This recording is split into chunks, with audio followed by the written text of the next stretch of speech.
En este video voy a mostrarle cómo desagrupar un vídeo en CapCut. Primero inicie la aplicación de escritorio CapCut en su computadora.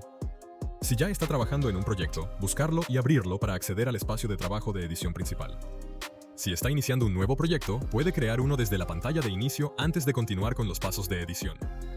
Después de ingresar al espacio de trabajo de edición, navegue hasta el archivo de vídeo que se muestra.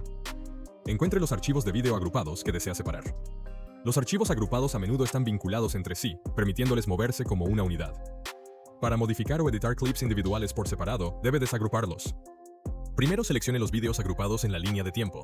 Después de seleccionarlos, haga clic derecho en cualquier lugar de la selección para llamar el menú de opciones. En la lista, busque y haga clic en la opción Desagrupar. Esto separará instantáneamente los clips seleccionados, permitiéndole editar, mover o eliminar cada clip de forma independiente. Esta característica es especialmente útil al ajustar partes específicas de un proyecto de vídeo, lo que garantiza un mayor control sobre la edición.